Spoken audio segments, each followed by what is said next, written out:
Ever wonder what dating was like in the year of our Lord 1347?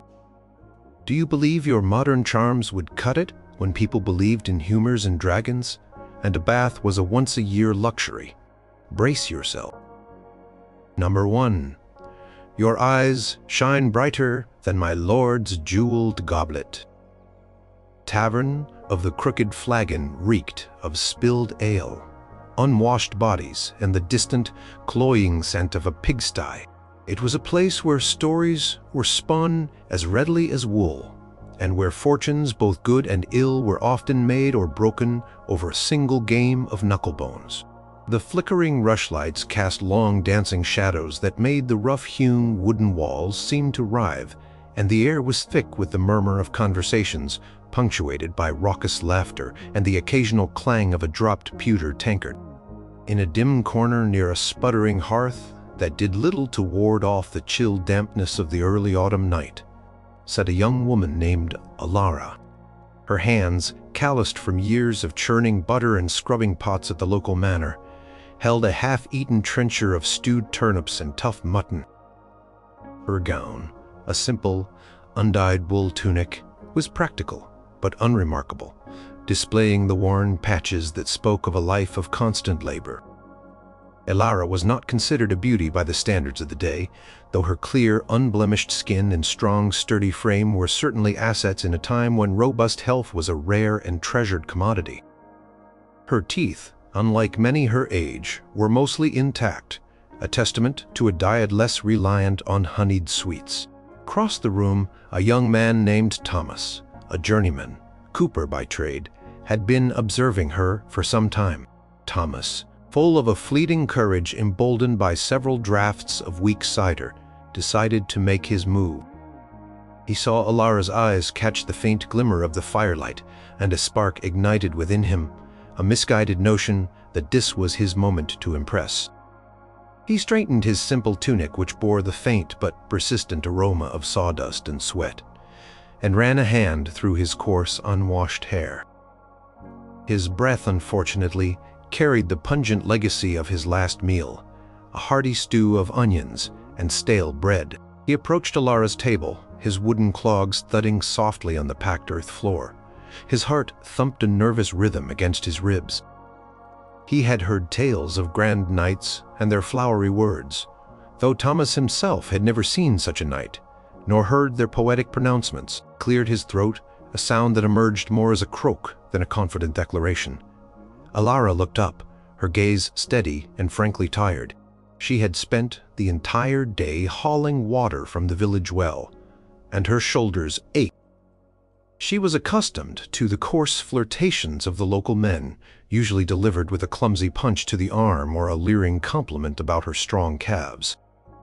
She prepared herself for something similar, perhaps a clumsy offer of another cider. Thomas leaned in his voice a little too loud in the quiet hum of the tavern, drawing a few curious glances from nearby patrons. "Maiden," he began, his voice cracking slightly, "your eyes shine brighter than my lord's jeweled goblet." He tried to smile charmingly, revealing teeth that, while mostly sound, were stained brown from years of rough food and the total absence of any dental hygiene. Elara slowly lowered her wooden spoon, her expression unreadable. The silence at her table stretched, filled only by the distant sounds of the tavern. She stared at Thomas, then at his feet, then back at his face. Her gaze was not one of admiration, but of deep and utter confusion, tinged with a dash of offense. In medieval society, particularly among the common folk, direct comparison to a lord's personal possessions was not a compliment to be taken lightly. A lord's jeweled goblet was a symbol of his wealth, his power, and his untouchable status. Compare a peasant woman, even implicitly, to such an object was presumptuous at best, and subtly insulting at worst. It implied she was a possession, a thing to be admired for its glitter, rather than a person with inherent worth. Furthermore, a lord's goblet was often locked away, a precious item to be protected from theft. Was Thomas implying she was something to be hoarded, an object of envy rather than a partner? The thought, fleeting as it was, crossed her mind. The phrase also lacked any personal touch. It was an abstract comparison to something distant and unattainable. Her eyes were not literally shining like a goblet, and she knew it. They were simply her eyes, the same eyes that had seen too many lean harvests and too many long grinding days. Thomas had chosen a line meant for a noble lady, perhaps, one who understood the intricate dances of courtly love and poetic hyperbole. For Elara, a woman of the earth and of practicalities, it was nonsensical. She valued deeds, not grand, empty words. A man who offered to help her with her chores, or shared a particularly juicy piece of roasted goose, would have earned far more of her respect than one who spoke of glittering goblets. She finally spoke, her voice flat. "Is that so?" she said, her eyebrows raising slightly. "And has your lord's goblet been used to sup from a ditch after the well ran dry, or had its contents shared amongst 6 hungry children during a famine? Does it know the bite of a winter wind or the burning sun of a summer's toil?" She paused, letting her words hang in the stale air. "I think not. My eyes, Master Cooper, have seen much, and they shine only with the sweat of honest labor. Now, if you'll excuse me, I still have half a trencher to finish before the night is truly gone."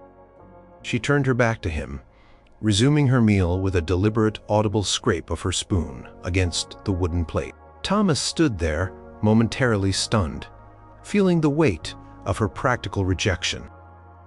The few patrons who had overheard chuckled softly, returning to their own conversations, leaving Thomas to retreat, his face flushed with embarrassment, the scent of sawdust and defeat clinging to him like a shroud. He realized with a heavy heart that the flowery words of knights were not meant for the grimy reality of the common folk, and that a jewel's gleam meant nothing compared to the warmth of a hearth and the promise of a full belly. Number 2. My love for you burns hotter than the fever that afflicts my village. The small village of Oakhaven lay shrouded in a perpetual dampness.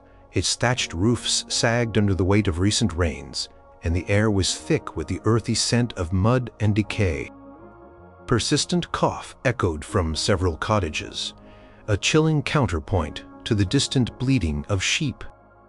It was early spring, and the seasonal agues were making their rounds, a regular and dreaded occurrence in medieval life. The village priest, a stoic man named Father Alaric, visited homes daily, offering prayers and the scant comfort of his presence, for medicine beyond herbal concoctions and bleedings was largely unknown. Agnes, a young woman known for her skill at weaving and her quiet demeanor, knelt by the village well, her small wooden bucket clanking against the stone lip as she drew water. She was perhaps one of the few in Oakhaven who had not yet succumbed to the creeping illness that had begun to grip the community. Her cheeks were pale from the lingering winter, but her movements were steady and strong. She wore a simple patched linen coif to cover her hair, keeping it out of the dust and grime, and a worn homespun tunic that had seen better days. Her hands, rough from work, gripped the rope tightly as she pulled the bucket up. Standing a short distance away, leaning against the sturdy trunk of an ancient oak tree, was Bartholomew, a woodcutter's apprentice. Bartholomew had a nervous energy about him, a tendency to speak without fully considering his words, a trait that often led him into awkward situations. He had been smitten with Agnes for weeks, drawn to her calm presence amidst the general chaos of village life. He had spent the morning felling trees in the nearby copse, and the scent of fresh cut wood still clung to his clothes, mixed with the more potent smell of his unwashed body. He watched Agnes, admiring the graceful way she moved, even in the mundane act of drawing water. The widespread illness in the village was a constant grim reminder of the fragility of life, and it had perhaps spurred Bartholomew to act, to seize a moment before it, too, might be taken away. He strode towards the well, his boots squelching slightly in the damp earth. His face was earnest, if a little flushed from the effort of his morning's work. "Agnes," he began, his voice a little breathless, "I have something to tell you." Agnes straightened the bucket of water now resting beside her on the ground. She turned to face him, her expression neutral, perhaps a little wary. Bartholomew took a deep breath, trying to summon the courage he felt bubbling within him. He had heard the village elders speak of strong passions, of loves that burned with an intensity that could overcome all obstacles. He sought to express such a feeling, but his mind, untrained in poetic flourish, gravitated toward the most prominent and pervasive metaphor currently affecting their lives. "My love for you," he declared, trying to project sincerity, "burns hotter than the fever that afflicts my village," he finished, puffing out his chest slightly, proud of what he thought was a powerful and immediate comparison. Agnes stared at him, her quiet demeanor replaced by a look of profound discomfort. The words hung in the damp air between them, each one a chilling reminder of the current reality. A shudder, small but noticeable, ran through her. In a time when medicine was rudimentary and understanding of disease was based on the theory of humors, illness was a terrifying, ever-present threat. The fever that afflicts my village was not a romantic notion. It was a grim, daily struggle. It meant families mourning lost loved ones, children weakened by illness, and the constant fear of contagion. The fever was a symbol of death and suffering, not of passion and desire. It brought with it painful aches, racking coughs, chilling sweats, and sometimes a quiet, drawn-out demise. Compare one's love to such a thing was not only tasteless, but deeply insensitive. It trivialized the very real pain and fear that gripped the community. Furthermore, the concept of a fever was linked to imbalance, to something going wrong with the body, to a state of being unwell. Carried connotations of sickness, not health or vitality, which were highly valued attributes for a potential spouse. A strong, healthy partner was essential for survival in a peasant household, someone who could work the land, raise children, and endure the hardships of life. A love that burned like a fever sounded dangerously unstable, perhaps even contagious, and certainly not desirable. Agnes clutched her simple linen coif, her gaze fixed on him with a mixture of pity and annoyance. "This fever you speak of so lightly is a curse, a sorrow that weighs heavily on us all. It brings naught but pain and fear." She paused, her eyes narrowing slightly. "If your love burns like that, then I fear it would bring only sickness and despair. I seek a love that is like a steady hearth, warming and comforting, not a raging fire that consumes all in its path and leaves only ashes and sorrow." She picked up her bucket, the full weight of the water causing her to grunt slightly. "I must go," she added, turning away from him. "My mother is weak, and she needs this water for her tea, to soothe her throat." She walked away, her back straight, leaving Bartholomew standing by the well, alone with the echoing coughs from the village and the bitter taste of his own thoughtless words. The scent of damp earth and illness seemed to cling to him, a silent testament to his failed attempt at romance. He understood with a heavy heart that there was a time and place for everything, and that in the shadow of a pervasive illness a lover's ardent comparisons to suffering would only ever be met with revulsion. Number 3. Your beauty makes me feel like a knight without his armor. The great hall of Lord Godfrey's castle was a cavernous space, dimly lit by a handful of sputtering candles and the roaring fire in the massive stone hearth. The air was smoky, carrying the scent of roasting meat, damp wool, and the ever-present musk of unwashed bodies. It was the evening feast, a boisterous affair, after a day of hunting and military drills. Long trestle tables made of rough-hewn oak groaned under the weight of trenchers laden with bread, chumps of roasted boar, and thick pottages. Cups of watered ale were passed freely. and the sound of coarse laughter mingled with the clang of cutlery and the occasional barking of a hound beneath the tables. Lady Isabel, the lord's eldest daughter, sat at the high table, her posture rigid and her gaze fixed on the flickering flames of the hearth. Her gown, though made of fine wool dyed a deep blue, was practical rather than elaborate, reflecting the general lack of true luxury in this frontier castle. Her hair, a pale blonde, was neatly braided and covered by a simple veil. She was accustomed to the rough customs of a feudal household, yet still yearned for the more refined manners she had heard tales of from distant courts.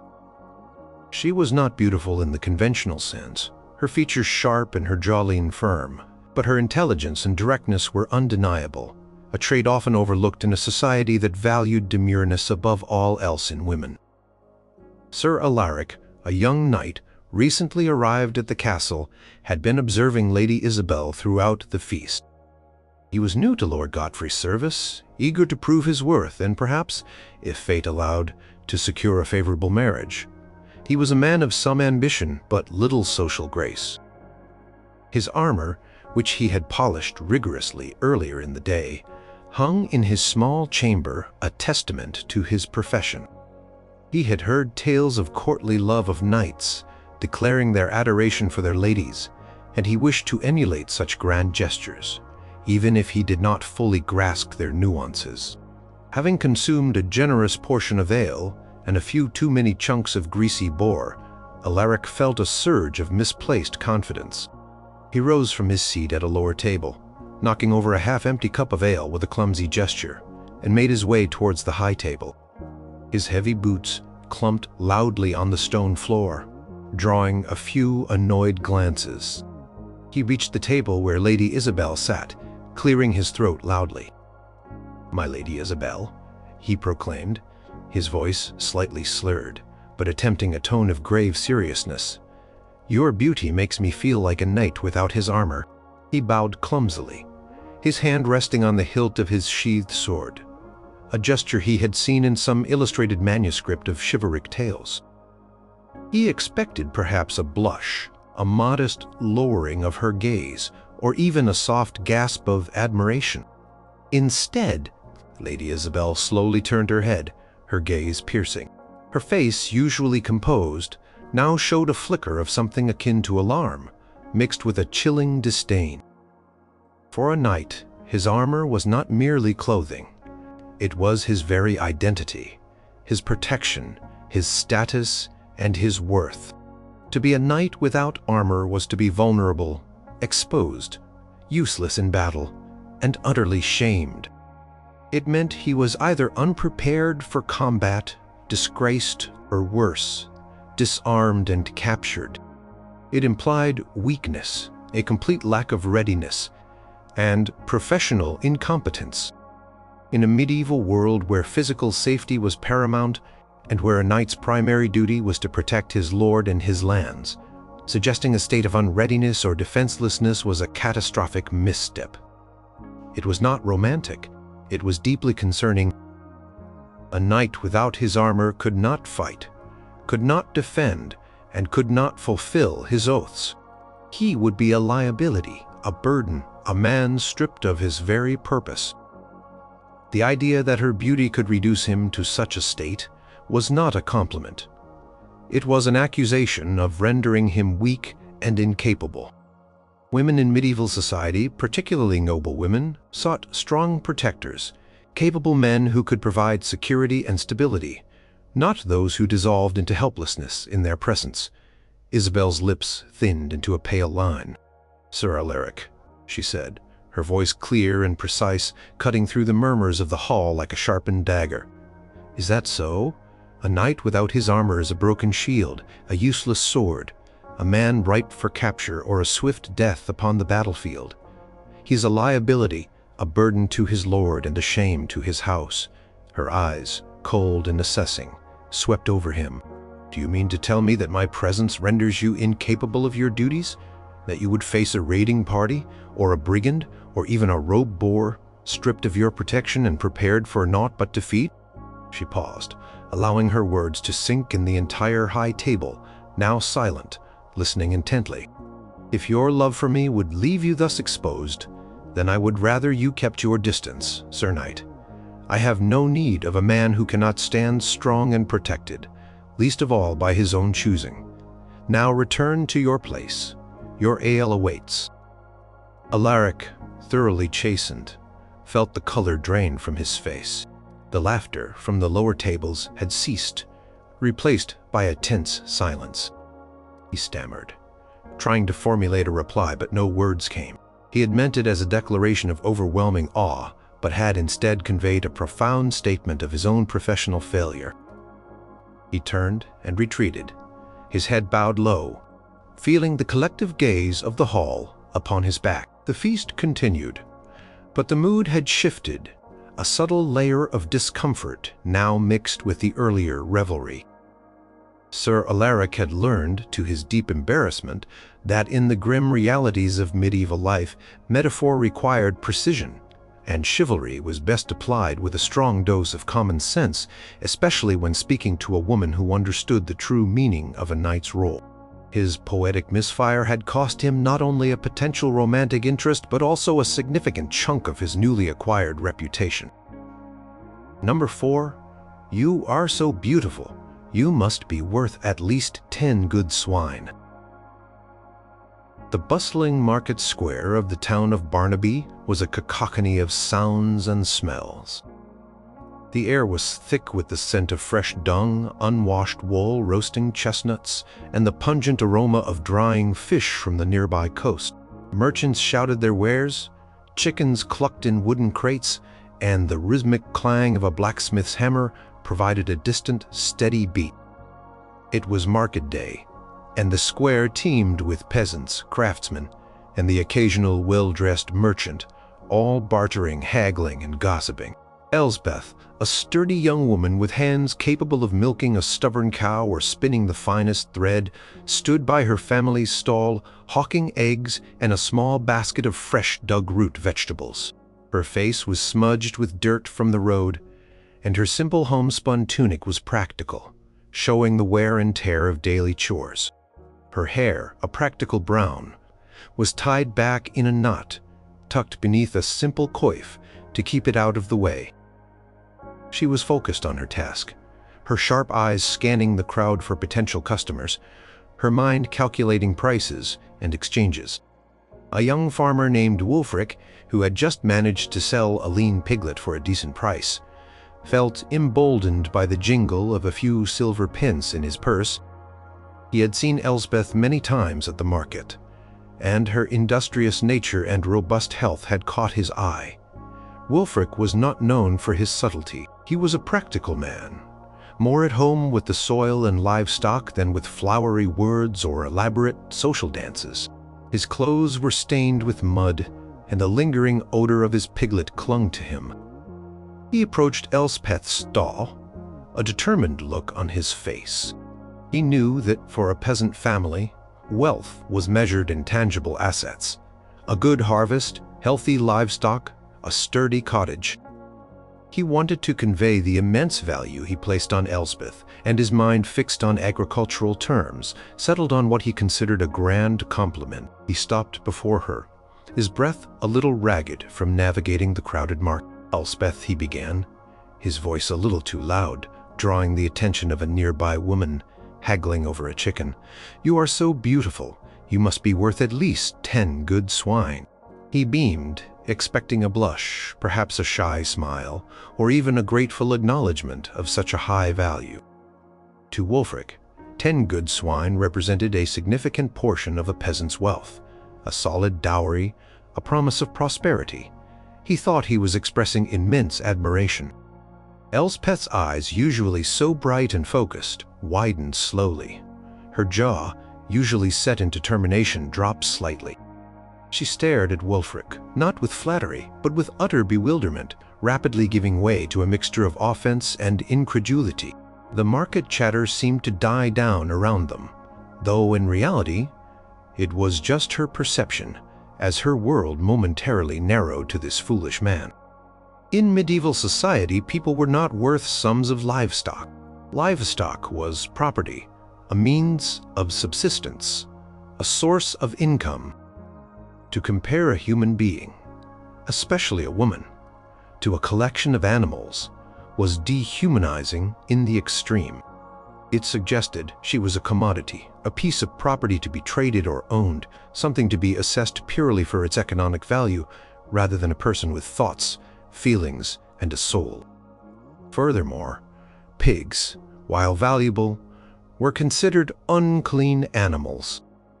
They wallowed in mud, consumed refuse, and were associated with dirt and unruliness. To compare her to pigs, even good ones, was implicitly insulting, suggesting a lack of refinement or even basic cleanliness. A woman, particularly one who might become a wife and mother, was valued for her ability to work, to bear children, to manage a household, and for her piety and modesty her worth was not tallied in grunting muddy animals. It was a crude, vulgar, and utterly inappropriate comparison. The woman at the next stall, who had indeed overheard Wulfric's clumsy declaration, snorted with laughter, drawing the attention of more market-goers. A few people began to whisper, their eyes darting between Elspeth and Wulfric. Elspeth herself, though usually quiet, found a sudden surge of indignation. 10 good swine, she repeated, her voice rising, losing its usual calm. Wulfric, are you entirely daft? Am I to wallow in the mud with them? Am I to grunt and snuffle for my supper? Do I breed little piglets for your profit? Her hands, which moments before had been gently arranging eggs, now clenched into fists.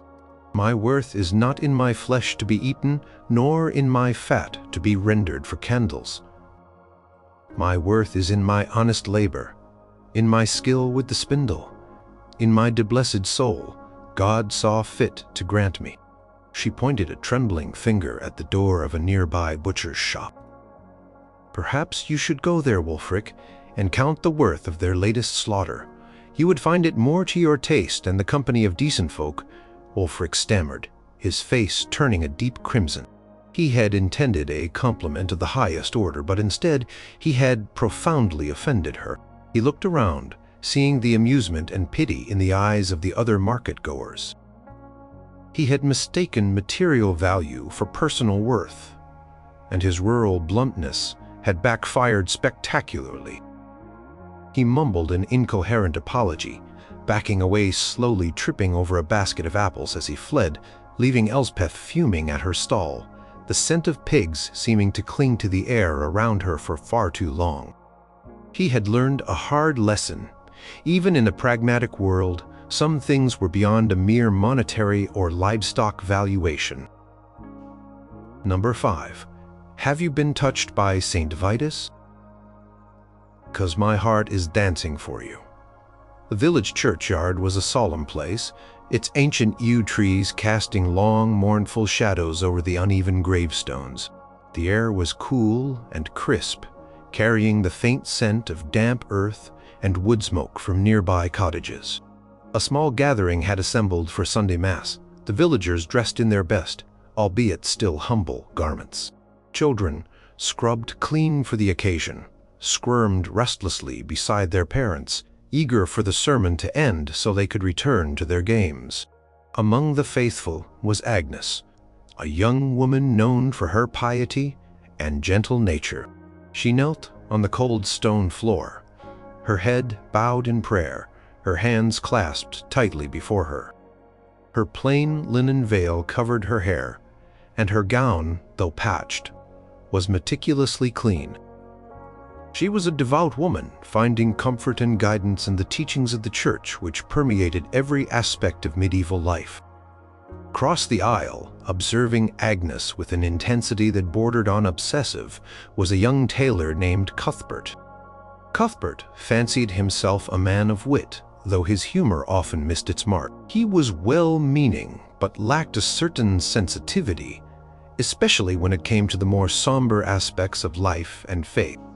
He had spent the week stitching a new tunic for the reeve, and the quiet contemplation of Sunday service felt almost stifling to his restless mind. He wanted to make an impression on Agnes, to show her that he was not only observant, but also capable of clever, charming pronouncements. He had recently heard tales, whispered in hushed tones, of a troubling malady sweeping through some distant villages, St. Vitus's dance, a terrifying affliction that caused its victims to dance uncontrollably, often to the point of exhaustion and collapse. It was seen as a divine punishment, a demonic possession, or a sign of great spiritual distress. Cuthbert, in his misguided attempt at cleverness, thought to turn this grim phenomenon into a romantic jest. As the Mass concluded and the congregation began to shuffle out of the church into the churchyard, Cuthbert seized his moment, positioned himself by the archway, waiting for Agnes to emerge. She stepped into the sunlight, blinking slightly, her expression serene. Cuthbert stepped forward, bowing clumsily, his voice a little too loud for the solemnity of the place. "Agnes," he said, trying to infuse his voice with a playful yet earnest tone. "Have you been touched by St. Vitus? Because my heart is dancing for you." He offered a wide, hopeful smile, expecting a light laugh or a demure blush. Agnes stopped dead in her tracks. Her serene expression dissolved, replaced by one of profound shock and then a deep, almost pained dismay. Her hands, which had been loosely clasped, now clenched. For a medieval person, mention of St. Vitus's dance was not a light-hearted jest. It was a terrifying real phenomenon, often linked to demonic influence, divine judgment, or severe mental and physical suffering. Those afflicted writhed uncontrollably, often foaming at the mouth, speaking in tongues and collapsing from exhaustion. It was a public spectacle of misery and fear, something whispered about with dread and horror, not a topic for light-hearted romantic banter. To suggest someone had been touched by St. Vitus was to imply they were either possessed, cursed, or afflicted with a horrific, debilitating illness that carried immense social stigma. It was akin to asking someone if they had just escaped a plague pit, merely to compliment their vibrancy. Furthermore, to compare his feelings to such a distressing ailment implied an unhinged, uncontrollable, and possibly dangerous passion, rather than a healthy, stable affection. It sounded like an obsession, a disease of the heart, rather than a genuine connection. It was a deeply insensitive, inappropriate, and utterly tasteless comparison that revealed a shocking lack of empathy and common sense. Agnes recoiled slightly, her eyes wide with a mixture of fear and offense. "Cuthbert," she exclaimed, her voice barely a whisper, yet sharp with indignation. "How dare you? Do you not know what you speak of? It is a terrible affliction, a torment from the very pits of suffering. Men and women writhe and groan, their bodies seized by forces beyond their control. Children perish from the exhaustion of it. Are you so callous, so unfeeling, that you would jest about such a dreadful curse?" She crossed herself instinctively, as if to ward off the very suggestion of the malady. Her face was pale, her lips trembling slightly. "My heart does not seek a dancing, fevered madness, Cuthbert," she continued, her voice gaining strength, "but a calm and steady beat, like the church bells on a quiet morning. May God forgive you for such a thoughtless utterance in this holy place." She turned sharply on her heel, her veil swishing, and walked away, her steps quickening, leaving Cuthbert standing alone by the church door, feeling the chill of her rejection and the weight of his own profound stupidity. A few elderly women, who had lingered in the churchyard, cast disapproving glances at him, their whispers carrying the words blasphemous and unfeeling. Cuthbert realized with a sickening lurch that his cleverness had not only failed but had also branded him as deeply insensitive, a character trait far more damning than mere awkwardness in the eyes of the pious medieval community. Number 6. Is your father a blacksmith? 'Cause you're truly forged in beauty. The village smithy was a dark, cavernous space, filled with the clang of hammer on anvil, the roar of the bellows, and the acrid scent of coal smoke and hot iron. Sparks flew like 1,000 tiny stars with each strike, illuminating the sweat-streaked face of the blacksmith, Master Thorn and his apprentice. It was a loud, grimy yet essential part of village life, where tools were mended, plowshares were sharpened, and the occasional weapon might be crafted. Outside, a young woman named Isolde waited patiently, holding a bent spade handle that needed repair. Isolde was Master Thorn's daughter, and she was no stranger to the dust and grime of the smithy. Her arms were strong from helping her father, carrying heavy materials and tending to the forge when needed.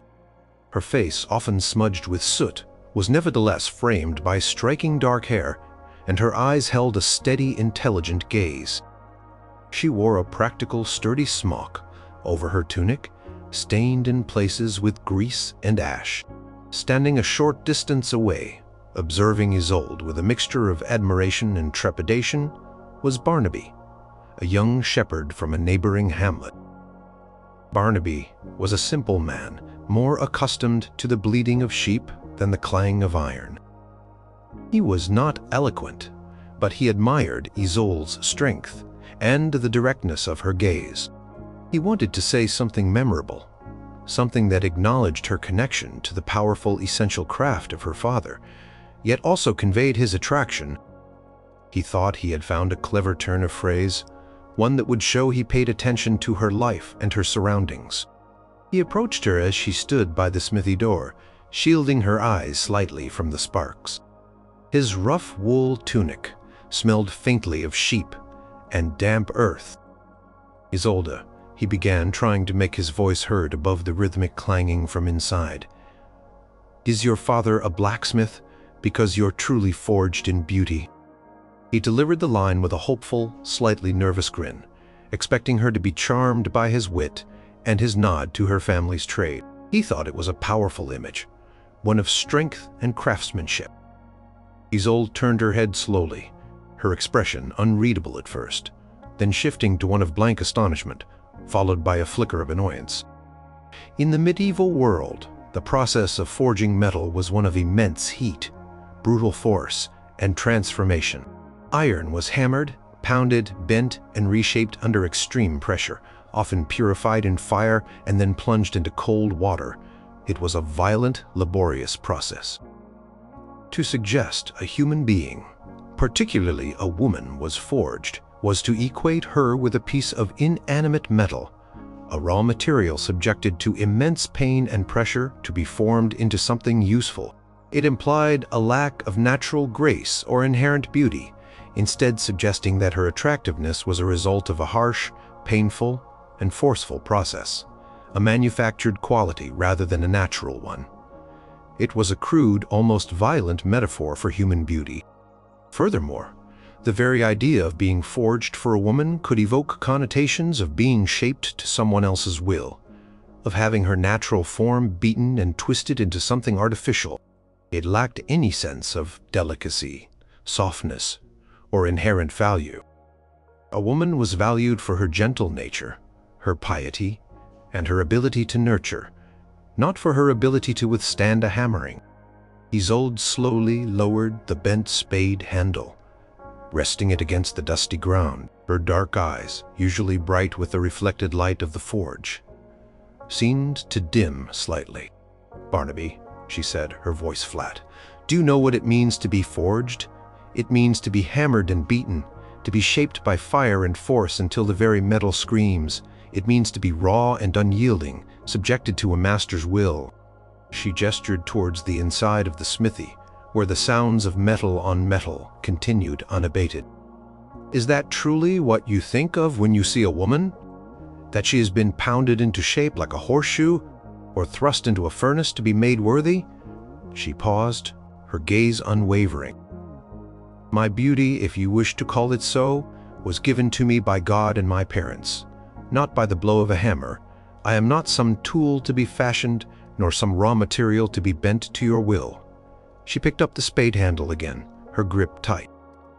"Now, if you'll excuse me, I have work to do. My father makes useful things with his forge, not empty compliments." Barnaby's face flushed a deep red.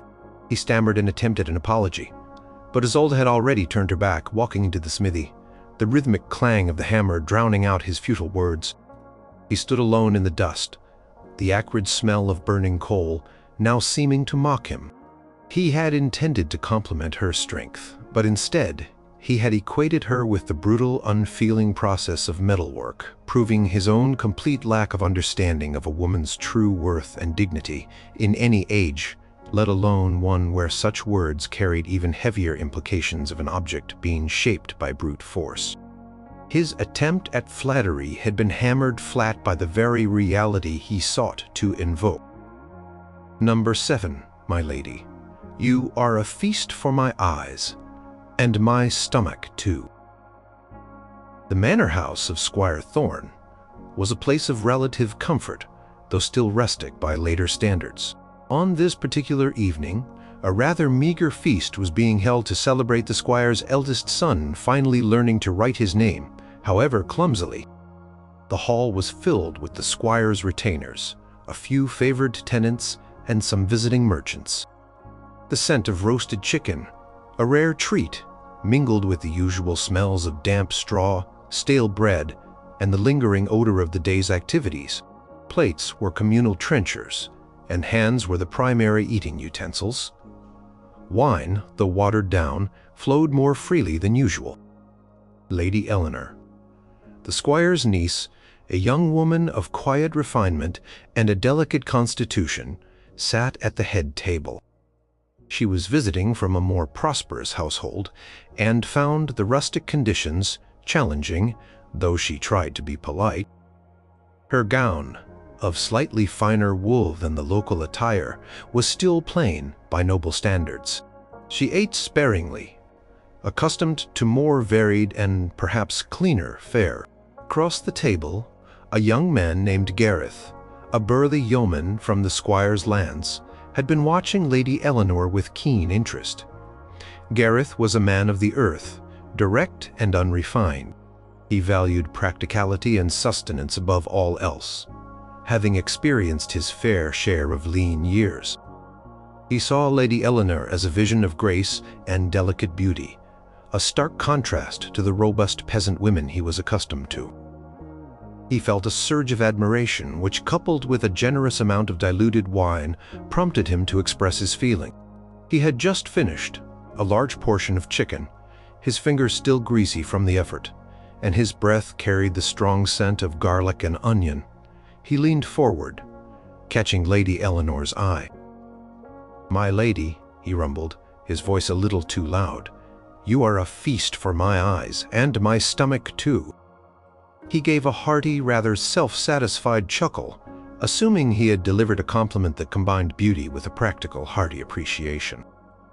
He thought he was expressing a comprehensive desire for her, acknowledging her visual appeal and his yearning for her presence in a substantial way. Lady Eleanor, who had just delicately dabbed her lips with a piece of linen, froze. Her small, refined features tightened, and her delicate eyebrows rose slightly. The words hung in the air, bringing with them a profound sense of discomfort and revulsion. In medieval society, especially among the nobility, the concept of eating a person was associated with cannibalism, a horrific and taboo act often linked to extreme savagery or demonic possession. To be a feast for the stomach was not a poetic compliment. It was a grotesque suggestion of being consumed, devoured, or treated as mere sustenance. It was a crude and repulsive comparison. Furthermore, the phrase directly connected her delicate person to the most basic, often unpleasant bodily function, eating. It lacked any subtlety, grace, or genuine admiration for her spiritual or intellectual qualities. It reduced her to a purely physical, even edible entity. For a noble woman who was taught to value modesty, purity, and spiritual grace, being compared to a meal, something to be consumed and digested, was deeply offensive. It was vulgar, undignified, and entirely inappropriate. Eleanor swallowed, her throat suddenly dry. She looked at Gareth, her eyes wide with a mixture of disgust and a sort of horrified fascination. "Sir Yeoman," she began, her voice strained, barely above a whisper, "are you quite well? Do you suggest that I am to be carved and consumed like the very fowl upon this table? Am I to be gnawed upon and my essence devoured for your sustenance?" Her voice gained a chilling edge. "I am not a capon nor a haunch of boar, sir. I am a woman, with a soul and a spirit, not mere flesh to be digested and expelled." She pushed her trencher slightly away, her appetite suddenly gone. "Your words, Master Gareth, are not those of a suitor, but of a starving beast. I suggest you fill your stomach with the provisions before you and spare me such unseemly comparisons." She turned her head away from him, her gaze fixed rigidly on the flickering flames of the hearth, a clear sign of her profound displeasure. Gareth, slowly realizing the grave misinterpretation of his words, felt his face flush. The general laughter from the lower tables had quieted, and a few awkward coughs could be heard. He mumbled an apology, utterly mortified, and quickly returned his attention to his trencher, though the remaining chicken now seemed to take on a rather unappetizing quality. He learned, perhaps too late, that a compliment born of hunger and crude thinking would only ever be met with utter disdain. Number 8. Your smile is so bright it could light up a monk's cell on a moonless night. Quiet cloister garden of the local priory was usually a place of serene contemplation. But today it was a bit more bustling. A small group of villagers had gathered, having sought the monastery's healing herbs for various ailments. Among them was Brother Thomas, a kindly, bespectacled monk, known for his knowledge of medicinal plants. He was tending to his herb beds, his hands gently sifting through the rich, dark soil, surrounded by the sweet scent of chamomile and lavender. A young woman named Evelyn stood nearby, waiting patiently for a poultice for her ailing grandmother. Evelyn was a simple village girl, known for her quiet piety and her genuine kindness. She had a soft, gentle smile that rarely left her lips, even in the face of hardship. Her dress was modest, a plain gray tunic and wimple, fitting for a visit to a holy place. A young man named Ralph, a visiting pilgrim who had stopped at the priory for lodging, noticed Eveline. Ralph was an aspiring poet, though his verses often lacked true inspiration and sometimes veered into the absurd. He had spent months on the road, seeing various saints' relics, and enduring the hardships of travel. He considered himself worldly, and he yearned to capture Eveline's attention with a grand, encyclical compliment. He thought he had composed a particularly clever and spiritual line, one that would resonate in the quiet, holy atmosphere of the priory. He approached her, his traveler's cloak dusty, and his boots caked with mud from the road. He cleared his throat, trying to sound profound. "Good maiden," he began, his voice a little too theatrical. "Your smile is so bright, it could light up a monk's cell on a moonless night." He offered a flourish with his hand as if presenting a rare jewel. He imagined her blushing, impressed by his poetic depth and understanding of monastic life. Eveline's soft smile faltered, and her brow furrowed slightly in confusion, quickly turning to a look of quiet dismay. The words, meant as a compliment, carried deeply inappropriate connotations in the context of medieval monastic life and the sanctity of a monk's cell. A monk's cell was a private, solitary space, dedicated to prayer, contemplation, and asceticism. It was meant to be austere, devoid of worldly distractions, a place of spiritual struggle and communion with God. Light, especially an external, human source of light, would be a distraction, a disruption to the monk's spiritual discipline and isolation. It suggested something worldly intruding upon a sacred, solitary space. Furthermore, the concept of a woman lighting up a monk's cell could subtly and perhaps unintentionally imply a temptation, a breaking of vows of celibacy and spiritual devotion, a worldly influence disrupting the sanctity of the monastic order. It was a veiled suggestion of impropriety, however innocent the speaker's intention. It lacked respect for the sacred vows and the spiritual discipline of the monastic life, which was held in the highest regard by pious medieval people. It was a line that might perhaps be said to a courtesan, but certainly not to a pious woman in a holy place. Aveline's hands, which had been clasped together, instinctively tightened. "Sir Pilgrim," she said, her voice soft but firm, "a monk's cell on a moonless night is meant to be dark. It is in that darkness, in the absence of worldly distractions, that a brother seeks the divine light within himself through prayer and quiet reflection." She looked at him with an expression of gentle rebuke. To bring a worldly light into such a sacred place would be to interrupt his devotion, to shatter his contemplation, and to tempt him away from his spiritual path. It would be a hindrance, not a blessing. She paused, her gaze steady. "My smile is simply my smile, a humble gift from God. It is meant to bring comfort to my ailing grandmother, not to disturb the sacred solitude of a man of God. Please, speak not of such things in this holy place, nor in such a manner. There is a sacredness to darkness and a purpose to solitude, which your words seem to disregard." She turned slightly away from him, her attention returning to Brother Thomas, who was now approaching with a small bag of dried herbs. Ralph, sensing the profound error of his ways, felt a blush creep up his neck. Quiet serenity of the cloister garden now felt judgmental, and the chirping of the birds seemed to mock his ill-conceived poetry. He had attempted to be clever and spiritual, but had instead shown a deep lack of understanding and respect for the sacred boundaries and spiritual practices of the medieval world, effectively quenching any spark of interest in Aveline's kind, pious heart. Number 9. "I would brave 1,000 plagues and 100 lepers just to share a crust of bread with you." The narrow, winding streets of the walled city of Rouen were a maze of mud refuse and the constant movement of people and livestock. The air was a pungent mix of human waste, animal odors, stale cooking fires, and the ever-present threat of disease. It was a time when the plague was not just a distant rumor, but a terrifying reality, and leprosy was a visible, horrifying curse that led to ostracization and a life outside the community. Cleanliness was a luxury few could afford, and most believed that bad air, or miasma, was the cause of illness, not unseen contagions.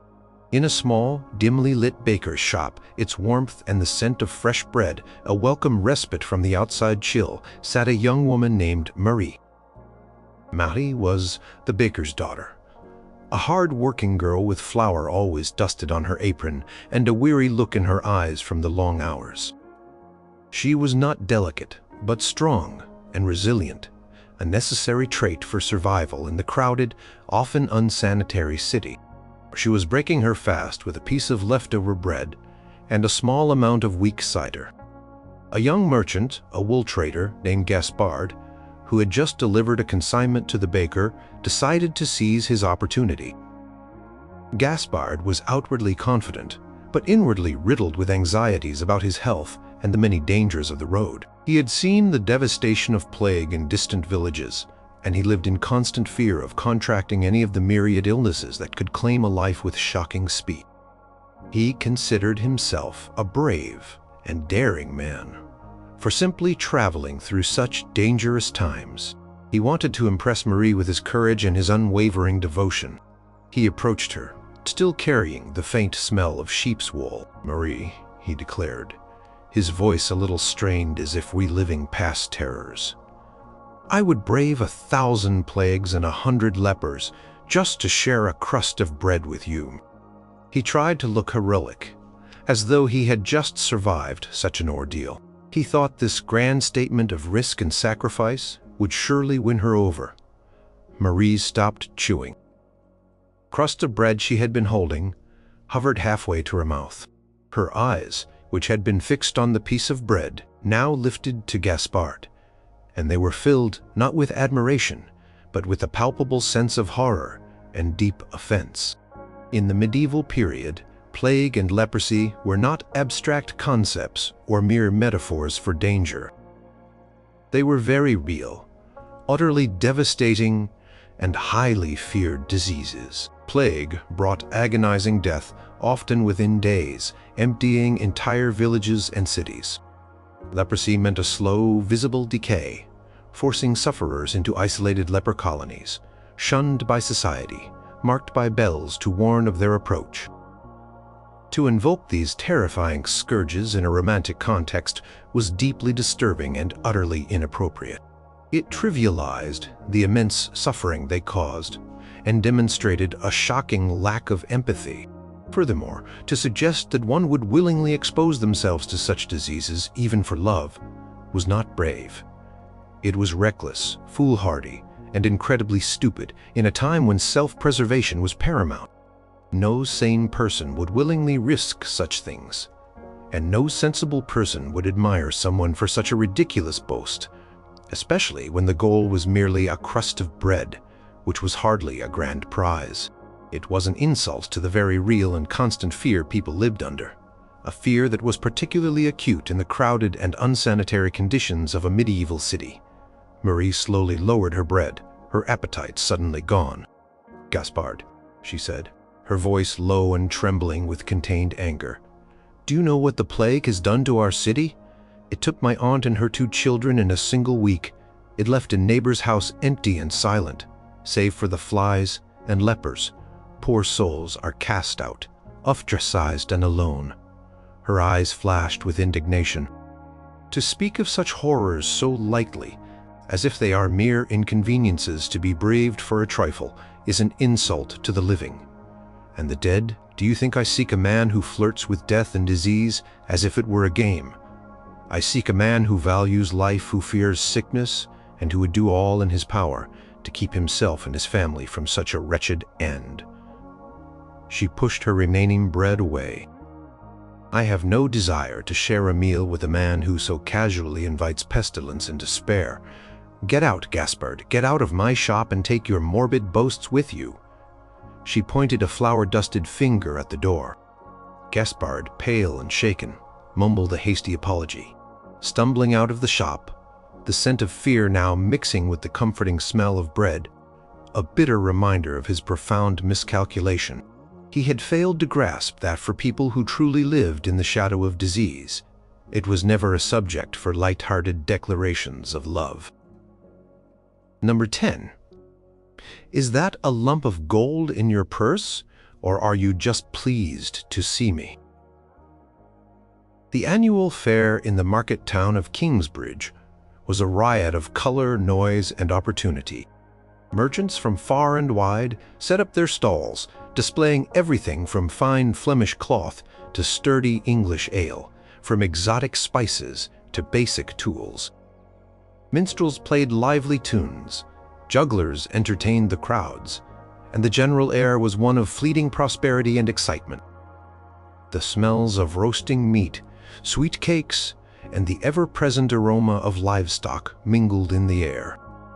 Lady Rowena, the daughter of a minor local baron, was attending the fair with her chaperone, her small retinue of guards keeping a respectful distance. Rowena was a practical woman despite her noble birth. She understood the intricacies of managing an estate and the importance of a good match, not just for love, but for political and economic stability. Her gown was well made, but not ostentatious, a reflection of her father's modest fortunes. She was carefully examining a bolt of crimson wool, considering its quality. Among the crowd was a burly, self-proclaimed merchant named Osric. Osric had, through various questionable dealings, amassed a small fortune which he carried in a heavy leather purse at his belt, often conspicuously placed. He was loud, boisterous, and thought money could buy him anything, including affection. He considered himself a man of wit, though his attempts at humor were often crude and ill-timed. He had seen Lady Rowena and was determined to make an impression. He believed that displaying his wealth, however subtly, was the surest way to win a noblewoman's attention. He pushed his way through the throng, his heavy purse clinking audibly against his thigh, his breath smelling of strong ale and ambition. He stopped directly in front of Lady Rowena, interrupting her contemplation of the wool. "My lady," he boomed, his voice echoing a little too loudly in the general din of the fair, "is that a lump of gold in your purse, or are you just pleased to see me?" He winked, his eyes crinkling, and gestured vaguely towards her small, decorative belt pouch, which held no more than a few silver coins for small purchases. He expected a coy giggle, perhaps a feigned embarrassment, and an invitation to further conversation. Lady Rowena slowly straightened, her hand still resting on the crimson wool. Her expression was utterly devoid of amusement. Her gaze, usually polite, sharpened, becoming as cold and hard as flint. In the medieval world, openly flaunting or inquiring about personal wealth, especially in such a crude and suggestive manner, was considered incredibly impolite, presumptuous, and vulgar. It was deeply disrespectful to a noblewoman, whose worth was measured not by her personal wealth, but by her family's lineage, her honor, her piety, and her connections. To reduce her to a mere vessel for gold, or to imply a mercenary interest, was a profound insult. Furthermore, the double entendre, a crude attempt at risque humor, was utterly unacceptable for a woman of her standing. Such language was reserved for the lowest taverns or for interactions with prostitutes, not for a lady of noble birth, especially in a public setting. It was disrespectful, vulgar, and implied a lack of breeding and proper decorum on Osric's part. A noblewoman would be aghast at such a suggestion, as it impugned her reputation and her family's honor. It also implied that her pleasure was somehow connected to wealth, a very transactional and unromantic notion in a society that at least outwardly valued courtly love and honorable intentions among the upper classes. Rowena's voice was calm, almost dangerously so, but her tone cut through the fair's noise like a well-honed blade. "Sir," she said, her eyes unwavering, "I assure you, there is no lump of gold in my purse. My family's fortune is managed by my father, and my worth is not measured by the contents of my pouch, nor by the coarse jests of a man who clearly has no understanding of proper address." She paused, her gaze sweeping over his conspicuous heavy purse, then returning to his flushed face. "And as for my pleasure, master merchant, it is derived from the honest dealings of honorable men and the good health of my family, not from the crude inquiries of strangers who mistake their own bulk for wit." Her voice dropped slightly, though still carrying a chilling clarity. "I suggest you return to your dealings, sir, and perhaps consider a more refined approach to ladies of breeding if you possess the capacity for it. My guards, I assure you, are less amused by such clumsy overtures than I am." She gave a slight nod towards her retinue, who, though previously distant, had subtly shifted their positions, their hands resting on their sword hilts. Osric, sensing the implicit threat and the collective disapproval from the nearby merchants who had overheard, suddenly felt his bravado drain away. His face paled. He mumbled a hasty apology, bowing awkwardly, and quickly retreated into the throng, his heavy purse suddenly feeling like a shameful burden rather than a source of pride. He had learned that not all wealth could buy respect, and that a crude tongue, even when gilded, could earn only disdain. Number 11. Have you been blessed by the Virgin Mary? "'Cause you look immaculate." The annual pilgrimage fair held outside the great Cathedral of Canterbury was a vibrant convergence of the sacred and the profane. Pilgrims clad in their distinctive cloaks and hats adorned with badges of their journeys, mingled with local merchants, beggars, and street performers. The air was thick with the scent of incense from the cathedral, roasted meats from nearby stalls, the unwashed bodies of weary travelers, and the sweet perfume of blooming wild roses. It was a place of spiritual devotion and earthly enterprise, where tales of miracles and relics were exchanged as readily as coins. Amidst the throng, a young woman named Elara knelt before a small shrine dedicated to the Virgin Mary, her head bowed in quiet prayer. Elara was a devout woman who had come on a pilgrimage seeking solace and spiritual guidance after a difficult harvest season had brought hardship to her family. Her simple wool gown was worn but clean, and her expression was one of genuine piety and earnest humility. Observing Elara with a mixture of admiration and misguided inspiration was a young scholar named Julian, a student from the nearby university.